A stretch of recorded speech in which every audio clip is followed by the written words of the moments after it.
is on organizational resilience. Is it still a choice? This is being moderated by Ratna Pavan. A very quick intro to Ratna. For the audience, if there are any questions, please. So yeah, Ratna, I mean, she's a fantastic speaker. I've heard her speak many times before. She's an astute professional with experience of financial services and risk management, business continuity, information security, insider risk, physical security and fraud, service excellence, retail banking, back office operations, etc. She has a lot of experience. Her exposure across startup teams in HDFC, Yes Bank, and in matrix-driven global multinationals like HSBC, ABN AMRO, Stanchart, and Mashreq give her a very unique, detailed understanding of working across the complete life cycle of operations, risk issues, mitigation plans, procedures across global geographies. So we have a very, very interesting session coming up again. So Ratna, without further ado, I'll hand over to you and your panel, very eminent panelists as well. Over to you, Ratna. Thank you, Hima, for the wonderful introduction. And Pavan and Roundtable 1, you made our jobs both easier by explaining a lot of the concepts and more difficult by being such a great panel. So, but to the audience here, brace yourselves. We have 50 minutes and 5 very experienced and fantastic speakers representing a number of industries. Okay, so let's start here. As the global business market has become more dynamic and unpredictable, resilience obviously has been elevated to a new level of importance. Additionally, the COVID-19 pandemic has exposed the painful fragility of the supply chains, relationships between various risk functions, and the other critical systems, right? Since the pandemic resulted in individuals adopting work from home, which was then the only option really with all organizations, at levels that were unprecedented or even tested earlier, a lot of the focus shifted from just operational resilience to aspects like IT resilience, personal and emotional resilience, supply chain resilience, team resilience, community resilience, and so on. Since numbers and statistics speak best, let me share some very interesting statistics from a very recent Business Continuity Institute survey report on the future of business continuity and resilience. And this should be very helpful while we start our panel. So to start on a positive rhetoric, 95% of those interviewed are confident of securing extra support for business continuity and resilience from a financial and resource perspective post-COVID, because the management has realized the importance of this function.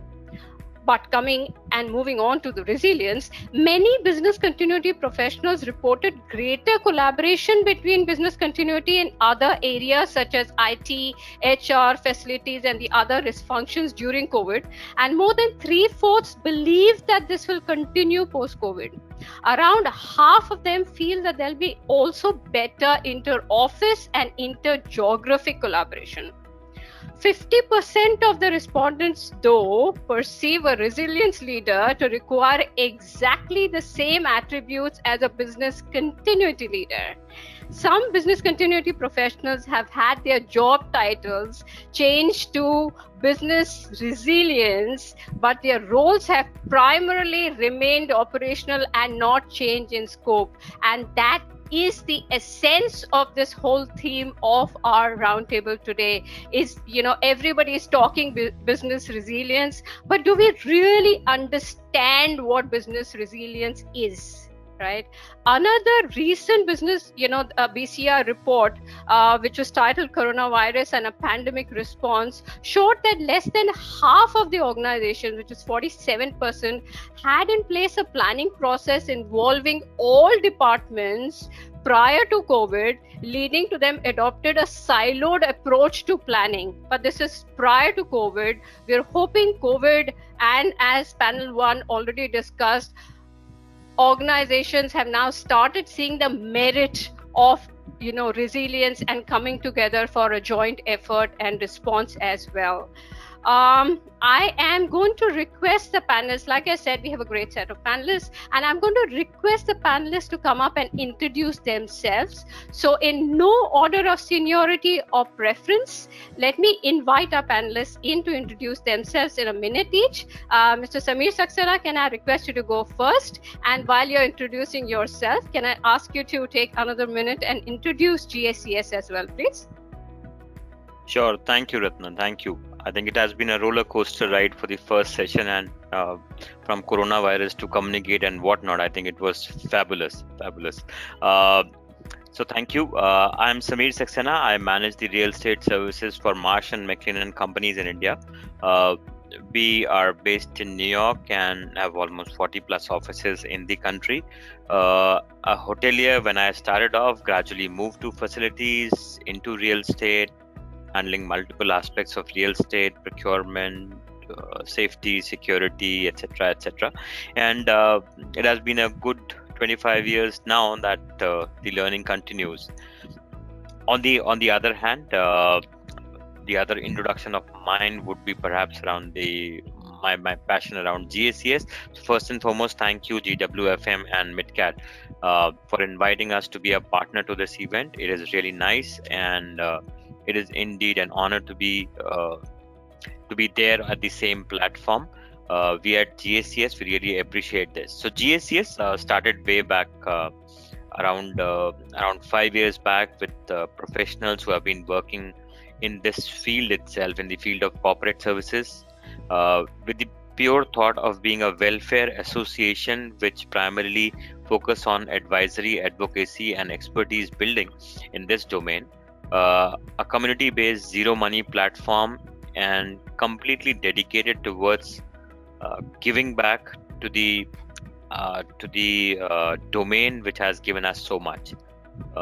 We started off with modest 30 coming together as the founding members, and today at the end of Q2 2020 we are like 5,300 strong across the country, and it has been a great journey for all of us, and we have been supported extremely well by MidCat over the last few years. So thanks Colonel Sam for his amazing support throughout this journey.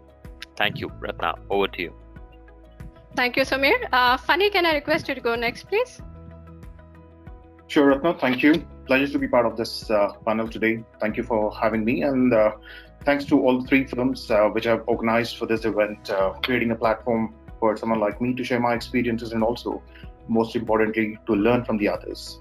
So with that, my name is Funny Uruganti. I'm part of HSBC, heading the BCIM function, the business continuity and the incident management function for HSBC offshore operations and the IT centers, spread across about 8 countries with employee strength of nearly about 75 to 80,000 employees. That's in short about me. I'm sure we'll pick on the subject as we are moving ahead. Thank you, Ratna. Thank you, Funny. Captain Shakil, I'm going to request you to go next, please. Yeah, thank you, Ratna, and thank you to all panelists. I'm very happy to be a part of this forum. I have over 24 years of experience with the Army, Reserve Bank, Vedanta, TCS, Pfizer, Diageo, Amazon, and currently I work with Oyo Homes and Hotels. I lead the security and risk function here, and we are currently in about 800 cities across the world in 80 countries. It's 12 hours. And so this is basically, I've been a BCP and BCMS practitioner in my earlier roles. I have seen brand protection, brand assurance, and while within the corporate affairs domain and public policy. So overall, a person who is basically looking at things and learning from the last session as well, and looking forward to more learning here in this panel. Thank you. Thank you, Captain. Major Mushtaq, over to you. You're on mute. Ratna, pleasure to be here. I'm Mushtaq. I look after the corporate security function for Covestro across South Asia, Middle East, and Africa. I cover apart from corporate security investigations and business continuity management as well. Prior to Covestro, I was working with Hill & Associates, where I was looking after enterprise risk management, and before that with control risks. Apart from that, I've worked in the Army for approximately 8 or 9 years, and I try to keep myself abreast with the latest certifications, with the latest knowledge. And as you can see, I've done a lot of these across all corporate security domains. So yeah, that's about me briefly. Thank you very much. Fantastic. And last but not the least, Saurav. Thank you. Good morning, everyone. It's a pleasure to be part of this global community. Myself, Saurav, and I'm currently actively engaged in building the bottoms up for the brand Skilllearn. Who are we? We are trying to be an emerging education technology company and trying to embed the training and the learning development for consulting services. And some of the topics which are very relevant today, I feel it, people will be able to appreciate later. Coming with about 2 decades of experience over here, and have been associated in the field of business continuity disaster recovery for brands like General Electric. When we started right from the day of 9/11, the different companies that I've worked globally, being exposed, so knowing how the cultures are different and how continuity, resilience to each of them. So over here, also learning. So I believe in that, learning is a journey and just not one chapter that I have closed. Absolutely, Saurav. Thank you. So we have all our panelists introduced, and without further ado, let me start with the questions. Funny, let me start with you here. Okay, so in the last 6 months, 6 to 8 months actually, multinationals in fact have struggled more with a variable impact and measures in different countries, which are subject to constant change, which makes managing it far more challenging. So since you have an on-ground experience of managing the pandemic across 7 countries, starting with China way back in January, walk us through your experience with specific focus on how business continuity and the other ancillary functions kind of connected and joined up really. Neeti spoke through it in some measure in panel 1, but let's hear your perspective. Sure. Thank you, Ratna. Well, we've seen various articles floating around back in Jan and Feb, which really talked about, say that this whole thing had started back in November or even before that, depending upon what do we really want to believe. But looking at the reality, as our colleague Neeti has mentioned in the first panel, we had seen it coming our way in the second week of Jan. That's when, at the epicenter in the Wuhan region or the Hubei province, the number of cases have, we had seen an escalation in the number of cases, and within a very short time, by I think the third week of Jan, we had seen it impacting the provinces where we have our footprint. Obviously, that was a trigger point for us to really look at to see, how well are we really prepared in case if the situation escalates. Given that the impact was still limited to China, obviously our focus was limited to China, but within no time, within a few days, I think by the first week of Feb, we had seen the nearby countries seeing the impact. When countries like, say, Philippines or Hong Kong started seeing the impact. So just staying on China for a minute, given the nature of organization that we are, or the nature of business that we are into, right, the financial industry, which is run by the various regulations, obviously our work from home penetration was not well, given that we were, there are a lot of regulations that was really preventing us from adopting work from home as one of our recovery strategies. Thereby, the penetration of work from home arrangement was quite low. But given the nature of incident, whereas and given that it may have the potential to impact the other countries, the only solution that we could look for, we're no different to that of other organizations, was the work from home arrangement, which appeared to be the only solution that we could really bank on from a long-term perspective. So thereby, so we had a strength of nearly about 20,000 employees in China alone. And when we looked at the work from home penetration by then, I mean, we've got two wings within our organization. One is the operations wing and the other is the IT wing. While IT is as fine and it's well penetrated with work from home arrangement, operations is always a difficult thing given the nature of information that they access on a day-to-day basis. So we were merely, I think, around 15-20% work from home enabled, and the rest was not. So we had to splunge into action. I mean, there were a couple of things that we had to obviously keep in mind. One is making sure that we are compliant with all the regulations and ensuring that the regulators are kept informed, which was one of the important aspects. And the second key aspect is ensuring that our infrastructure, while from an end client perspective, we may mobilize desktops or laptops, whatever is available, but making sure that the server infrastructure is really equipped to be able to support the additional work from home arrangement that we had to implement at that point in time. And also the other risk functions which plays a key role as well, like IT security team. I mean, given if you were to allow people to work from home, that increases the cybersecurity risk exposure, making sure that the risk functions do a thorough assessment of what's the additional risk exposure, and ensuring that the senior managers are clearly aware of the additional exposure and sign off the additional risk exposure. And likewise, all the other parties, I mean, until the time we have people coming into the offices, I mean, in fact, there was never a time wherein we had to really shut down our offices in China, even during the peak. We always had people coming into the office, making sure that the facilities are fully geared up to be, to ensure people's safety, those who are coming into the offices, and making sure people who are coming to the offices on a daily basis, I mean, their safety is looked after as well. So there were a lot of dynamics that we had to really look after, not forgetting the fact that it can also impact the other countries where we have the footprint, also making sure equally we are making arrangements in the other countries as well. So all these functions obviously had to work in harmony.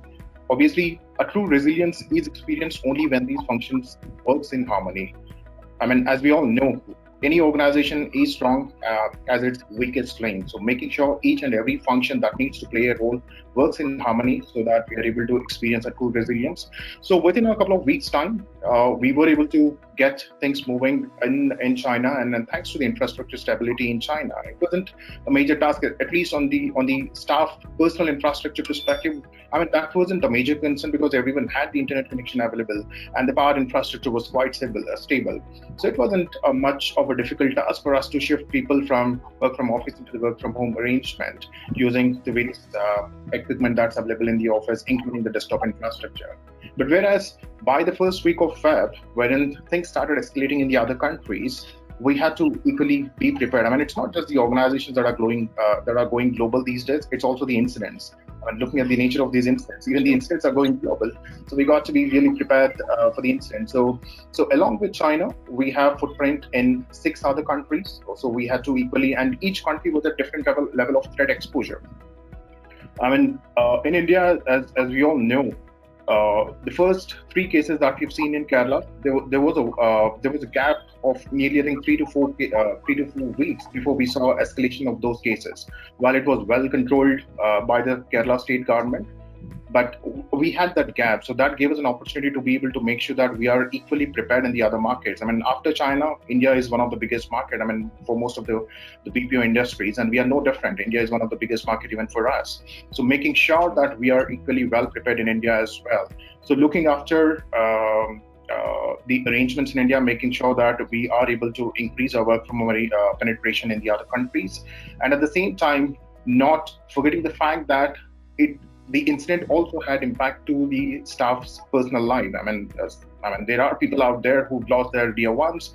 And also there was a lot of panic in and around. So making sure that people feel confident in being able to come to the office until the time the lockdowns and all were enabled, or until the time we are able to move the infrastructure back to the staff residences for them to start working from home.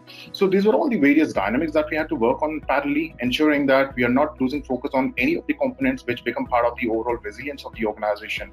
Working in tandem with each and every function that plays a key role during such incidents, and making sure that every function works in harmony. So it was quite. I was quite happy to see the way how each and every function stepped up, Ratna, and I don't think we are any different to that of the other organizations. It was really good to see the way how each and every organization has really stepped up to the challenges, and each and every employee has really stepped up to the challenges that they have in front of them, and shown their true resilience. I mean, demonstrated their true resilience. So it was a great experience managing the BCIM program and supporting the organization of such a large scale with, as I said, about 75 to 80,000 employee base. It was a great experience to have gone through it. And at the same time, when we look back now, obviously there are a lot of learnings as well that we have to address as we move forward. And I'm just waiting to see how the future would shape up so that we are able to accordingly move forward as the picture unfolds for us. Thank you, Phani. One thing is for sure, business continuity professionals have faced the busiest last 8 months of their life than they have in their complete professional career. So fantastic. Let's move on from here. And Captain Shakil, I'm going to come to you next, because you represent a sector that was really badly impacted in the pandemic. So how does this whole concept of resilience work in your sector? So I'm sure the entire sector and the established players. I mean, when I say established, the mature players are already having plans and recovery strategies and resilience frameworks in place. When I talk of my own organization, we were in the phase of building these frameworks, and therefore I think it was in a way positive as well. I mean, because I have been a part of a very large organization like TCS, where I saw business continuity being implemented, and I did my lead auditors in BCMS, BS 25999. So having seen that, and then having faced this pandemic, which was, to say the least, unprecedented, and none of us could have sort of anticipated this. All our RTOs and RPOs and BIAs and business criticality assessments went for a toss. None of the documents actually could capture what we had. So I think there were few factors that led to the complete loss of revenue that has come into the hospitality sector. A recent report that I can quote is from, this is from a Hotelivate consulting firm that speaks of about $65.6 billion losses in India. They just submitted this report to the tourism ministry. And they're like, the organized sector losses are about 25 lakh crores. And I think we represent about 9.2% of the GDP and 8% of the population is employed in this sector. So I think the sector needs help. That is number one. Business continuity and resilience definitely can be looked at, and I will come to that in a while.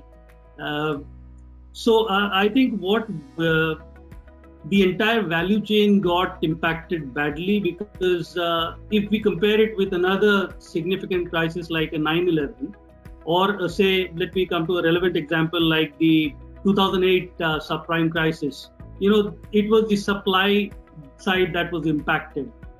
Here, the entire demand side is impacted. Here, there's no customer. They're all scared. Everyone is, and there's so much in the social media and news which is real. The cases today, as I was reading, was I think 96,551 cases yesterday in India, and we are on an upward, side. We are going up while the others are sort of coming down. So having said that, the customers, if they don't come out and they're scared, then how do you generate revenue? Where do you get the money? And therefore, this industry has been impacted. But having painted such a bleak picture as well, I can give you our own example a little bit, where a few factors from the resilience indicators that I found very, very surprising and very heartening in our organization was the leadership and the communication that went out, the reading of the situation and embracing the impact, so that you can prepare better. And again, putting this like a typical crisis is the three phases of respond, recover, and thrive. But I think as resilience leaders and business continuity leaders, we all understand that this time it is not so. It is concurrently all the three phases are in play, and we have to sort of plan it that way, and we need to sort of plan to thrive in this particular scenario as well. And therefore, I think agility and flexibility are the key. centralized decision making is what I felt was really, really great. It was very well coordinated and controlled from the leadership. They were very communicative with the entire organization time and again. We have regular town halls addressing all the issues that we have, and we are very upfront about indicating and expressing what the industry is facing, how we are tackling it, and what is the way forward. I think these are some things that I really felt. From the indicators, if I have to point out, I made a note of small things that we really sort of valued in OYO is the leadership, the networks, the unity and purpose of the entire thing, situational awareness. So just to give you the key, the terms of reference of this particular COVID scenario was the government coming out with guidelines, the regulators, and the law enforcement coming hard on people who were errant in businesses as well in the initial phases. I think every second day or the third day we had a new directive, and because we were handling so many things across the country and we had so many assets and properties on ground, it made sense for us that our nodal network really held on well. They communicated every single guideline that came out from the Ministry of Home Affairs, and even at the local level, the guidelines that were shared was immediately passed on to the stakeholders in the entire organization. And we had set up the COVID war room right in February itself, much before when the government came out with any guideline. We had started work from home, I think, before the lockdown or even the Janta curfew happened. So we were right on track. We were taking lessons from the earlier, SARS and H1N1 pandemic, but then the impact we still hadn't sort of, taken into account what would be the impact. And I think I'll speak more of what we did, but just to give you numbers from my side, it would be like we are partnered with about 24 ministries, 50 hospitals, 100,000 room nights in the past 4 months. And this is all a part of resilient culture that OYO has, because we reached out and we were proactive in getting business as well. At the same time, partnering with the government to give spaces for the healthcare warriors who were, if you remember, turned out from the societies as well, because the scare was so much about COVID. So we were happy to help there. We have supported 500 plus corporates in the last mile accommodation in the last 4 months, which is a humongous number. And we are seeing the shoots of growth back. We are about 30% pre-COVID growth. So I think it looks positive for us. I think we've taken some hard measures as well, but we have also taken some very empathetic measures, I would say. So that's about it. And I'll look forward to the next questions. Thank you, Captain Shakeel. That was honestly extremely insightful for all of us. I'm going to quickly move on, Major Mushtaq, to you. And I have a very valid question from one perspective. And I picked this up from, one of the BCI related reports itself. One of the points raised in many of the focus groups within BCI is on regulation. Okay, some of these in the group felt that the industry should be regulated given its importance in ensuring company survival during a crisis such as the pandemic. In some global regions such as the Middle East and Latin America, the industry is regulated. But for the other regions, the opinion is mixed. Since you have experience of managing the Middle East apart from India, what are your thoughts on regulating the whole business continuity as a function? Okay, thanks for this very pertinent question, and this question repeatedly keeps on coming across once you have any major disruptions around the world. Like the previous at such scales, it was during the SARS or 9/11 attacks and so on and so forth. So this present Corona crisis, I guess, has again led us to deliberate on this important issue. And why is it so? Because it's something unprecedented, and roughly around 70% of the workforce or the global population was sheltered in place. So which again says that what is required to be done.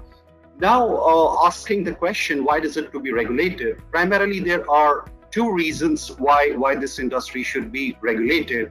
Number one is that there is a shared interest. Now, what do you mean by a shared interest? There is a huge amount of interdependencies which are existing, right? These interdependencies could be within or across jurisdictions, or because intricacies are global in nature. That's the reason. That's the first reason. Anything having effect on any of the sector, any disruption is going to have a bullwhip or a contagion effect. So that's why it's need to be regulated. That's number one. Number two is, based on my experience, what I have seen is the sectors which are regulated are more resilient because they have to adhere to certain regulatory norms, and the implementation has got certain degree of rigor, which means the implementation is absolutely good. So these are the prime two reasons. Now let me come back to the specifics. And specific, I come back because of my experience in leading the BCM framework for Covestro globally, in which I had to look out for regulations, the frameworks or the standards which are across the globe. So to start with, we have 3 or 4 types of frameworks. Number would be legislation on this particular subjects. Then you have regulations on this particular subject. Then you could have standards and guidelines, right? So if you come across certain legislations like the European Program for Critical Infrastructure, right? Or you have in UK, if you see the Civil Contingencies Act, which says all the primary tier 1 responders should have some degree of resilience in place. And while doing on my research and reference, what I saw was absolutely amazing. If you go through the business continuity or the resilience document or the frameworks which are existing for NHS, that is the National Health Service, it is absolutely a marvel.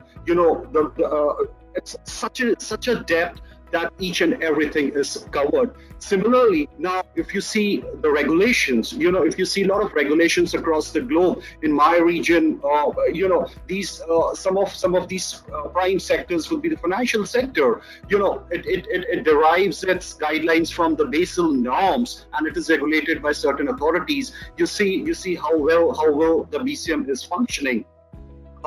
Something which really impresses me is the NCEMA of Dubai. Now, what is NCEMA? NCEMA is National Crisis Emergency Crisis Management Authority of Dubai. What it does is it provides you a framework, and based on that framework, it has stipulated and mandated certain government bodies to have resilience in place. That is mandated as per regulations. Now you see Dubai Water Works, you see Water Wastage Works, the Road Transportation Authority, they all have such a good resilience, well-functioning and executing plan. So till now what we've seen is industries which are regulated by legislations or regulations, the BCM is functioning pretty well, and these are limited to critical infrastructure space. That's not of a basic concern to us. What is more important is industries which are not regulated, right? What happens there? Now you have 2 choices. The first choice is whether you do something, try to build in resilience, or if you decide to yes, then again the options before you are to follow certain standards. These standards could be ISO 22301, your British standards 2259, or Australia New Zealand standards, or Singapore SS 504 standards. Now the problem with these standards are these are not industry specific, right? They don't address the nuances and complexity of every industry. Right. So ultimately what happens, Ratna, is it becomes a disaster, right? And why it becomes a disaster is it has challenges from budgetary allocations to all these normal challenges which you face. So what happens? You have BCM just to take a particular tick mark, that terminologies are not consistent, and to give you a real semblance, the questionnaires which you send to your suppliers or which you are receiving is hilarious, right? Which also demonstrates and reflects what is the degree of understanding of the topic resilience or BCM into the industry, right? Going forward, what is going to happen, or what it suggests is all the deliberations are happening within this framework is industries, they do require a certain regulation, right? but regulation has a cost of implementation by organizations and cost of enforcement by the government, right? So what is going to happen is this is going to be led by either the industrial bodies who are going to provide industry specific frameworks, or these are going to be led by sectoral standard bodies, right? These are the ones who are going to define the framework, and these are going to be adopted, right? For the rest which are left behind, I think it is going to be self-regulation and self-governance based on the experience that has been gleaned. So I think that's my thought process in this entire topic. Thank you. That was a brilliant response, Major Mushtaq. And in fact, I'm going to use that response as a segue to move to Samir with my question.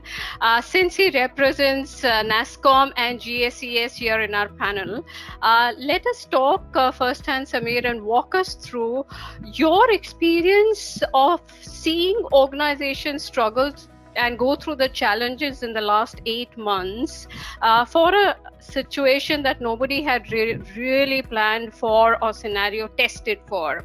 Also, are you aware of any specific discussions in these corridors of any advisory basis the learnings from the COVID?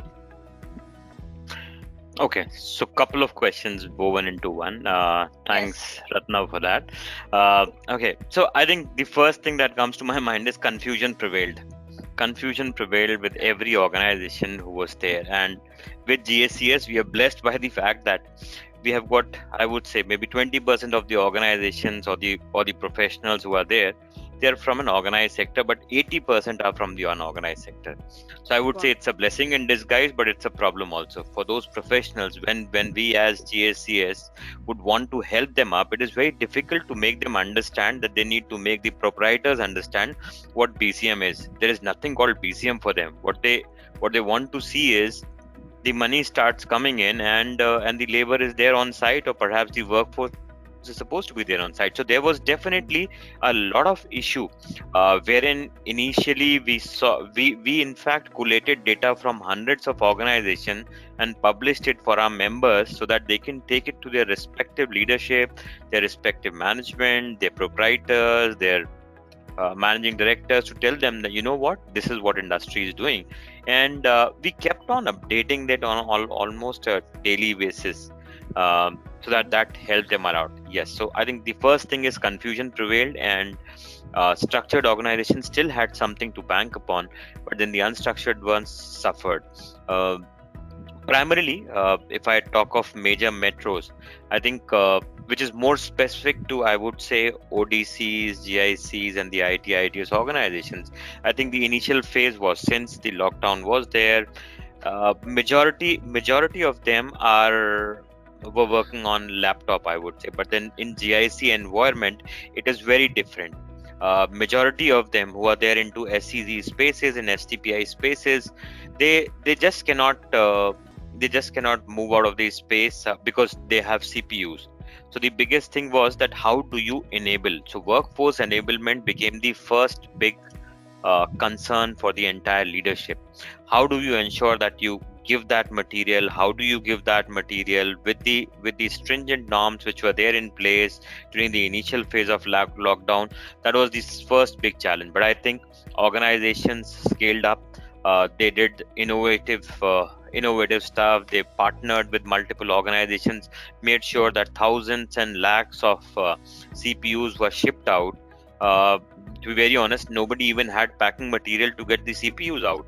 And in this kind of a scenario where you did not have mobility, how do you keep your workforce, who's like a blue-collared workforce, within the office premises, was another challenge. I think in major metros, it was clearly evident, and we faced that even the catering operations were getting impacted. So how do you make sure that the people would stay over there? Yes, some of the preparations around keeping the food in over there, etc., helped.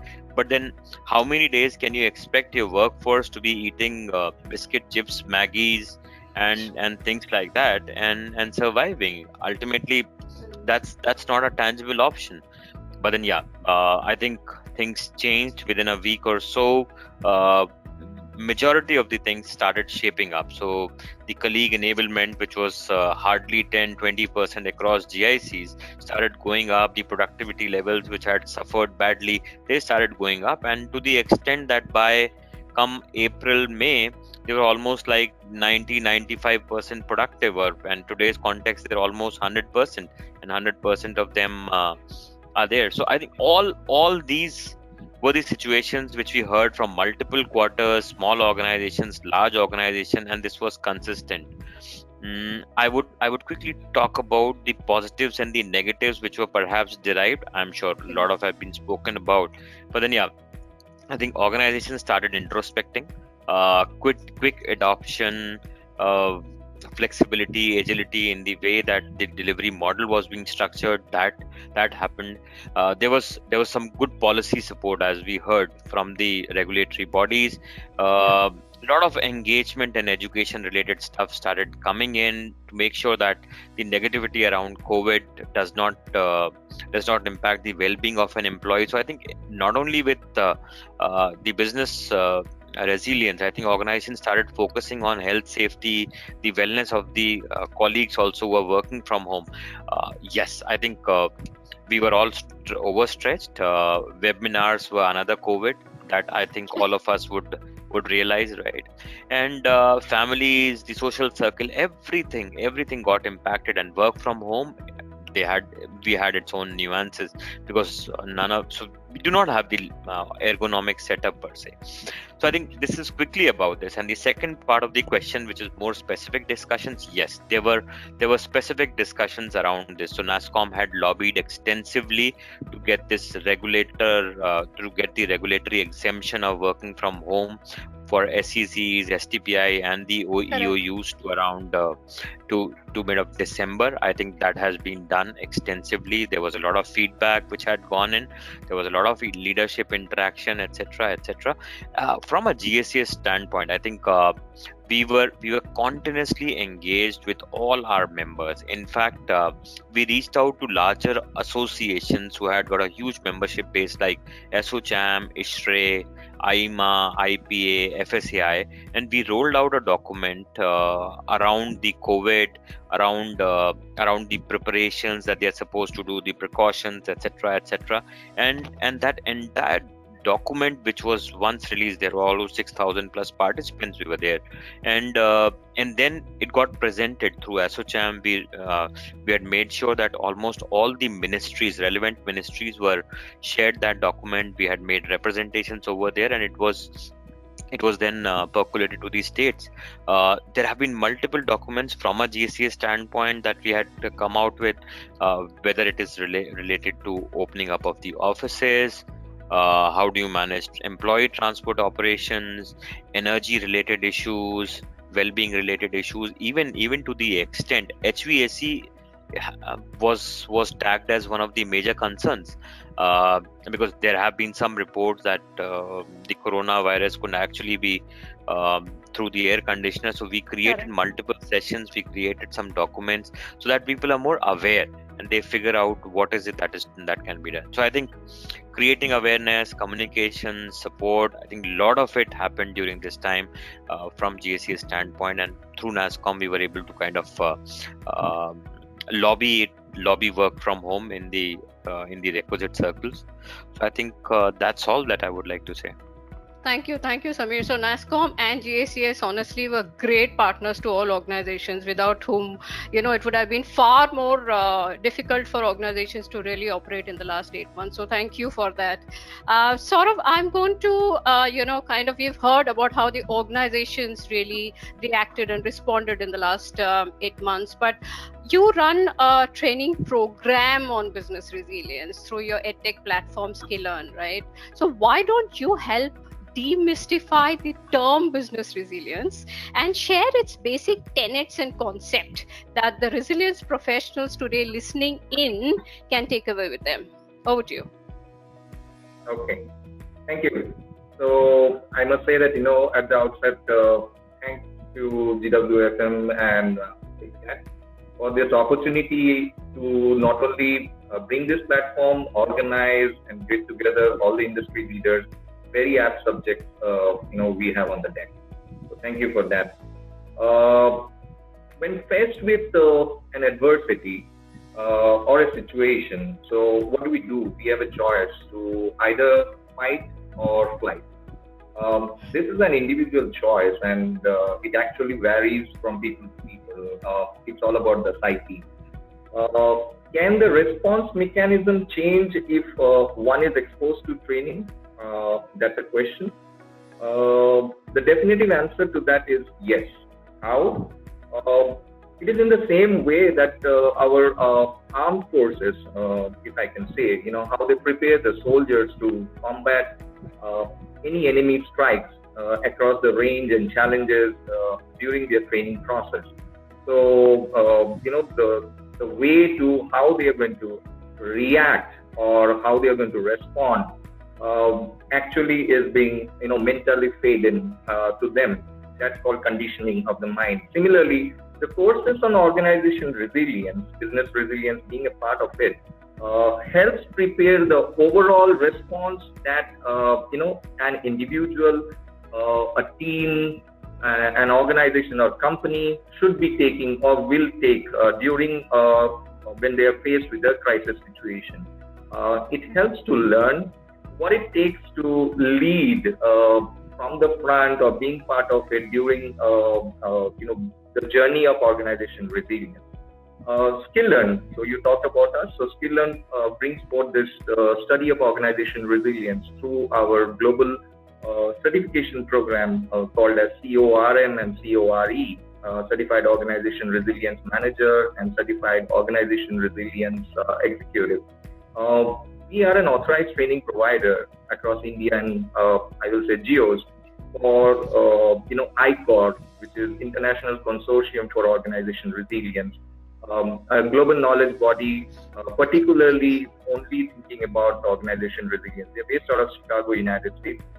The course, as such, Ojas or someone, if you can kindly project the slide which I have sent, will be helpful for people to understand.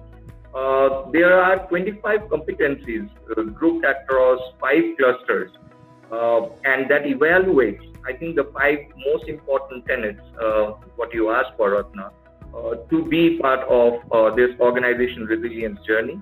The courses are intended for, I will say, people who are managing risk, managing crisis, and also increasing the resilience throughout the organization. So the model for organization resilience is based on ISO 22316. 301 we all know is for business continuity. This is more of security and resilience. Organization resilience principles and attributes, if I'm not wrong. So that's what it is based on. The current global, we always know that the current global COVID situation has taught us many important lessons. Everybody has talked about it. This is the second panel, and I'm sure for the next one, they are going to be far more. But to me, what is the most important is that, in the last few quarters, if I can, because it's almost the third one, that what we have seen is that, people aspect of organization is very important.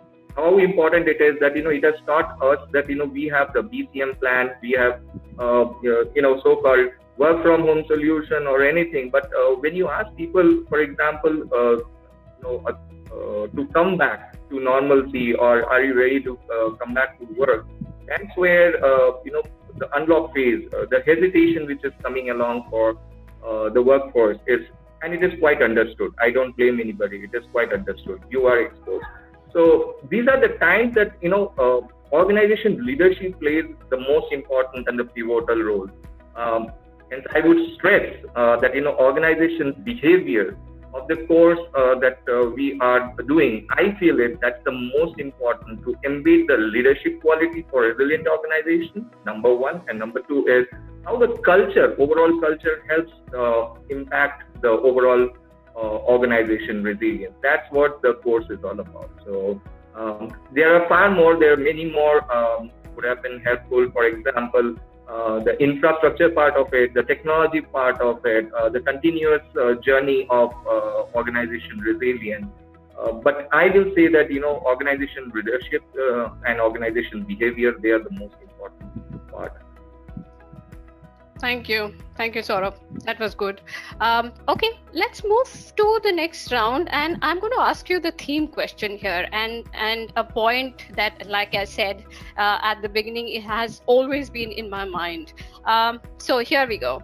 The general consensus is that business resilience is the way forward, but is resilience as a term being used loosely to replace the term continuity while nothing really has changed on the ground?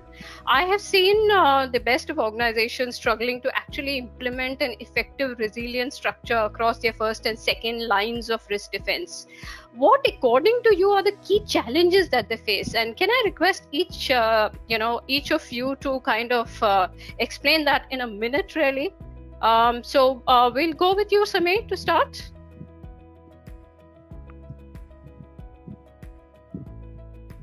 Sorry. Yes, absolutely. I think, and there has been, so all said and done, there has been a lot of learning for all of us as professionals when we talk of these terminology, right? As professionals, even when we knew about these terminology, there was a gap in terms of understanding it, in terms of implementation, and also the leadership buy-in around it.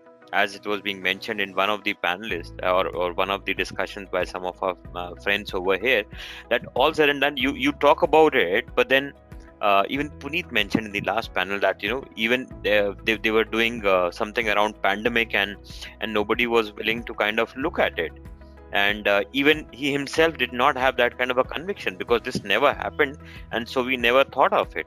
So I think now, since everything has been compressed in these 8 months, where we see a sea change in the way organizations have started looking at it, I would say the due respect which was supposed to be given to the professionals in this field, they have kind of claimed it, not in the greatest of way because the economy suffered and none of their faults, but then they regained their place, the importance, and they are being taken up seriously by now organizations. So yes, this is being thrown across this terminology, but I think all in all, in good stead, it will benefit the entire infra, or it'll benefit the entire business ecosystem. Thank you, Sameer. Thank you. Before I move to the next panelist, this is to the audience, really. If you have any question directed towards the panel as such or to a specific panelist, please feel free to put it on the chat box on the right-hand side of your screen, and we will get that. We'll try and answer them at the end of it. Yeah, we'll make some time for that. Funny, I'm going to go next with you. Sure. Thank you, Ratna. I mean, regardless of what we may call it, right? I mean, each of us may have our own views, and we may be using different terminologies in different organizations. But looking at the end goal, right? And the end goal is to stay in the business, regardless of scale and the nature of disruptions that any organizations would face. So I mean, in fact, when you've shared the statistics, Ratna, as part of the intro from the BCI report about the future resilience, it was like music to my ears, being a BCM professional. The reason I say that is, I'm just going to share some statistics before COVID, which was published by Forbes back in, I think, November 2018. This was a survey conducted with about 4,000 decision makers in US, UK, France, Germany, and a lot of other countries. And looking at those percentages, right, the good part is 96% of them acknowledge that business resilience should be a core element. I mean, it was good to see even before COVID, the top management was really thinking that the business resilience should be one of their core items to be considered. But at the same time, it's only 54% of them acknowledge that it is in the actual focus, whilst 96% said, I mean, it's a core element, but not everyone really focused on it. It's only 54% of them who really said they are focusing on that. And when we look at the key challenges, right, I mean, as per the response provided by these individuals who took the survey, 34% of them blamed increasing business complexities in being able to manage business resilience in their organizations. And 20% of them cited siloed business units as a barrier. I mean, each vertical operating in their own ways and means. Well, let me quote an example. I mean, in the last few months, right, there are a lot of organizations that have reached out to me with various platforms that they have designed in helping organizations to sail through this overall COVID situation. My first question to them was, have you implemented this within your own organization? And the answer was, well, this is a service that we are providing. I mean, this is not yet implemented in our own organization. I was like, I mean, that clearly talks about how well the different verticals within the organizations are really connected. And the interesting fact is 20% of them, which is 1/5 of all the respondents, said lack of effective skills is one of the key challenges in driving business resilience within the respective organizations. So these are some percentages that were prior to COVID, and really happy to know the percentages that you've mentioned right now.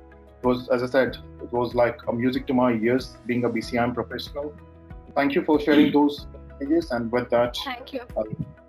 Thank you, Funny. Interesting statistics from you as well. With that, let me move on to Mushtaq. So I think the major challenge presently faced is the understanding about the resilience, BCM, etc., etc. Now, understanding based on two segments. One is the internal understanding within the organizations, and the external understanding by other industry segments. So what happens is, if you look internally, right? So there is risk management study, which there is an HSEQ which is existing. There is supply chain which is existing, and there is a pandemic and infectious department which is existing. These all contribute to resilience. Now, what happens is, the question that is asked is, why do we require something new, right? Why do we require a BCM function? What are you going to do? Isn't this exactly the things that is being done? Now, the problem is the decision makers have limited time, and if you try to explain within 5 minutes to someone what are you trying to bring out and how it differentiates, it's pretty difficult. So that's the first level of challenge. Now, the second is your customers, right? Your customers, if the skill set is not there, if the knowledge is not there, the questionnaires or the demand that they have towards their prime dependents is so hilarious that you feel astonished at times. Well, you know what to return. It ranges from change management to emergency response to incident management to risk management, everywhere. Now, if this is the realm of reality, it exposes the fault lines, right? So this is the biggest challenge, and how we can obviate this challenge is when industry specific standards, or let's say agencies that we have on this panel, let's say like MidCat, or you develop an understanding, give tailor-made program for the industry, right? Certain pick up from the standards and present to people an option of augmenting their understanding. That will help a lot in bringing resilience, I think, across the industry. Yeah. I couldn't agree more, Mushtaq. Thank you so much. Saurav, let's go with you next. You're on mute, Saurav. Sorry. So I feel it, whether business continuity or organization resilience, 22301 versus 22316. Is it really a versus? I feel it, both are there, both are going to be there. However, the importance of the COVID situation, I will say that, has far more asked us to look beyond what is there available on the field. Yesterday went away very quietly, and to me, it was the 19th anniversary of the incident that, changed the overall perspective of how we look, earlier being said, how a local incident can shape up global thought process. So I remember 19 years back, I was being asked, devise the first business continuity plan for a global organization.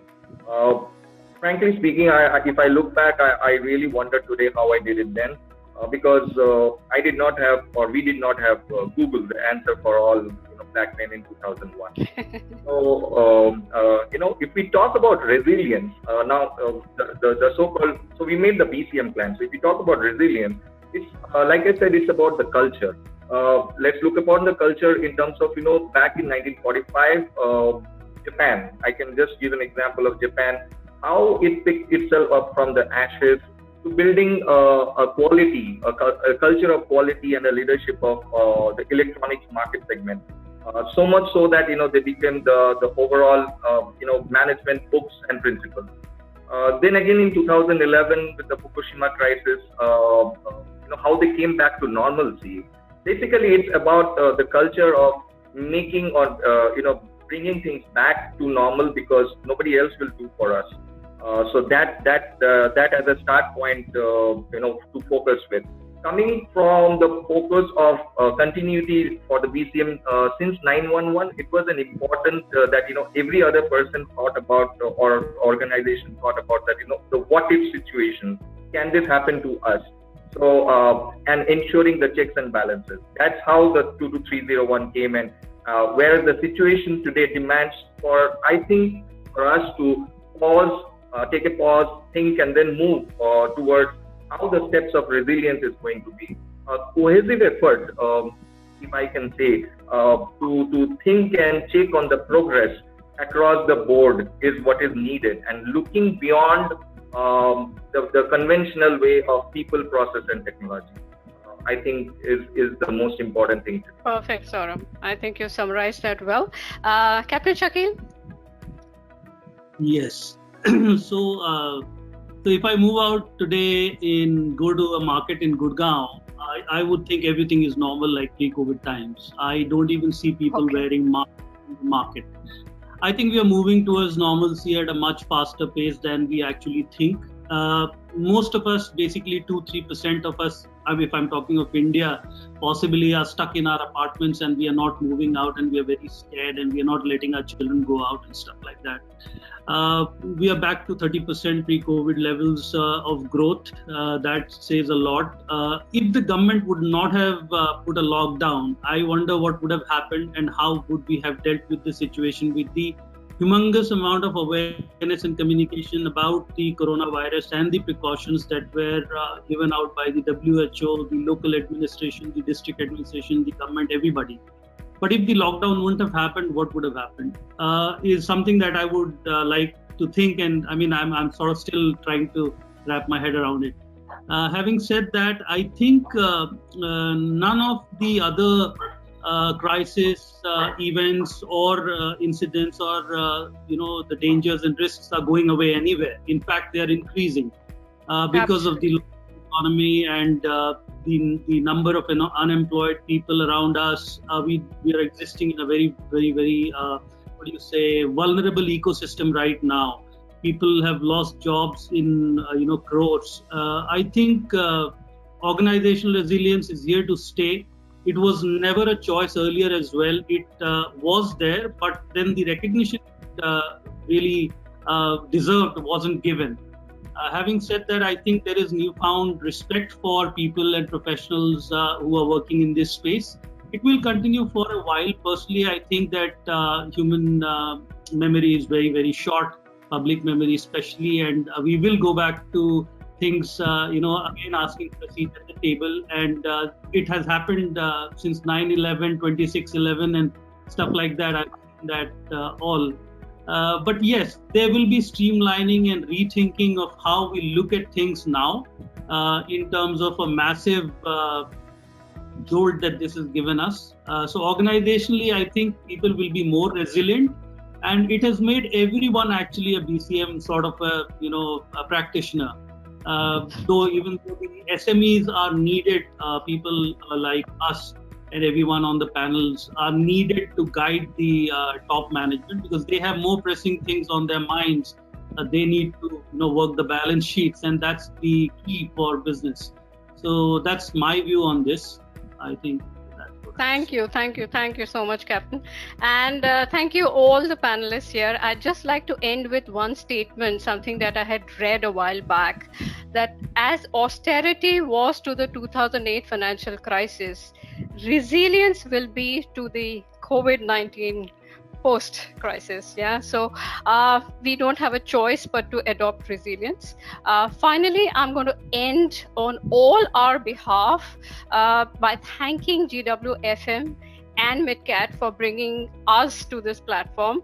And with that, Hema, I'm going to hand this over to you. Thank you again, panelists. Thank you, everyone. Hema, you're on mute. Thank you. All right, can you hear me? Yes.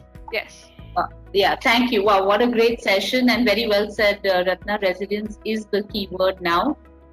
Just very quickly to summarize what we came up with, every organization is as strong as its weakest link. So the weakest link has to be resilient as well. It has to be a very well coordinated and entrenched resilient structure in place. It's important to break business operational unit silos, create a new strategy that is resilient and adaptable to changing external conditions, centralized decision making, important, identify difficult policy choices and trade-offs and that need to be made for the future. So regulations are important and required because interdependencies are there based on these global interdependencies are based on these regulations that can create a ripple effect, and regulated sectors are far more resilient. Quick adoption and flexibility required in delivery models, engagement and wellness of colleagues important for resiliency. And again, training improves emergency response, so it's important to give people a way to augment understanding and bring about this resilience, right? And to inculcate a culture of getting back to normalcy. So I think these were the key takeaways for this session. Thank you. Fantastic. Absolutely fantastic. You summarized that extremely well, Hema. Thanks a lot, Ratna. And we come to an end of this session. Moving on to the very next, a big thank you to all of you panelists.